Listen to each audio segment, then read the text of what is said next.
Hi everyone, I'm Cheryl, and this is my oral presentation on John Brodus Watson, who was a very influential and somewhat controversial figure in the world of psychology. So you're probably all pretty familiar with the question nature versus nurture, where scientists and psychologists for decades have tried to determine which influences people's personalities and their behaviors more. Is it their genes or is it their environment?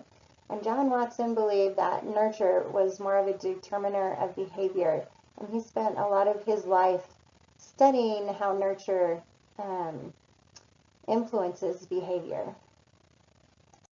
And this is one of his famous quotes, and is somewhat controversial. What he believes that he said, "Give me a dozen healthy infants, well-formed, and my own specified world to bring them up in, and I'll guarantee to take anyone at random and train him to become any type of specialist I might select: doctor, lawyer, artist, merchant, chief, and yes, even beggar man and thief, regardless of his talents, penchants, tendencies, abilities, vocations, and race of his ancestors." This was controversial because people felt that behaviorists gave too much power to the person in charge and in determining who a person could become.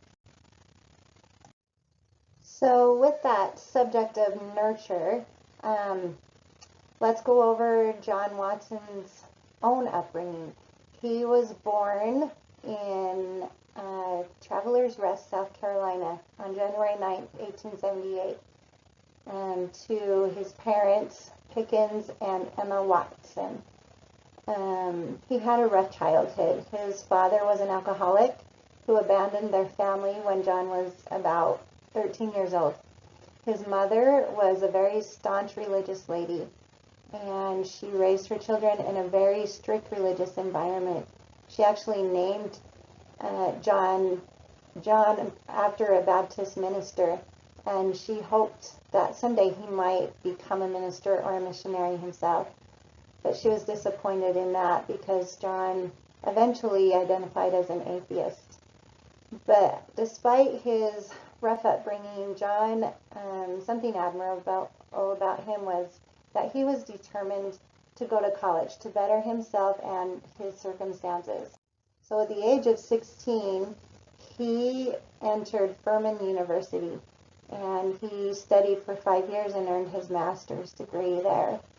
And after that, after graduation with his master's, he worked in a one-room schoolhouse for about a year, and he was the janitor and the handyman and the principal at this school. And while he was doing that, someone suggested to him that he might want to go back to school and get his doctorate and study under John Dewey at Chicago University, which he later decided to do. So he attended Chicago University and studied philosophy and psychology. And John Dewey had a lot of influence on the theories that Watson later developed. So in addition to John Dewey being influential to John Watson, another person who was influential was the Russian physiologist Ivan Pavlov. And probably most of you recognize that name because of the Pavlov's dog experiment, where Pavlov proved that he could condition a response from a dog by a certain stimulus. So Watson believed that he could take that further, and he could condition human behavior through providing a stimulus and being able to produce a desired response. So his study was called the Little Albert Study, and it was very controversial. And in this study, I have a picture of Watson working with this little infant.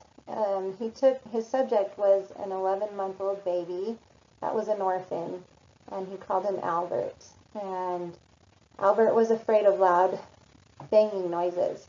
but he was not afraid of little white rats who would play with them. So Watson decided he could condition Albert to be afraid of the white rats. So in his study, he would pair the loud banging noise every time he showed Albert a picture or a white rat. And eventually, he even was able to carry that over to other small white furry animals as well, like rabbits. And the baby became afraid of them, where he wasn't before, because he paired it with the stimulus of the loud bang. And so this was controversial to a lot of people. Watson never reconditioned baby Albert to not be afraid of those little white animals. And years later, researchers tried to find and identify who Albert really was, and they learned that he died when he was about 6 years old of hydrocephalus, so they weren't able to help him. But anyway, even though this study was very controversial, it's important to the branch of psychology called behaviorism. So even though Watson's theories are somewhat controversial and some people don't agree with behaviorism, a lot of his theories have been further developed, especially by B.F. Skinner, and they are widely used in our classrooms today. And in our readings for our class in Creating Mighty Oaks, the author says this: although many people may disapprove of the concept of behaviorism, it has increasingly become part of our educational process. It is a method in education said to be more practical and produces greater results than any other method. So you might recognize behaviorism in a classroom when you talk about reinforcers and consequences for students and helping to shape their behavior. And Watson was quite a big part in developing that. And so even though some people don't like behaviorism, I think it's a good thing. I think that it's optimistic to think that people can overcome their inherited traits if they're negative, and that they can still be helped to become whatever they want to be. And that's what behaviorism teaches. So that is my presentation on John Watson.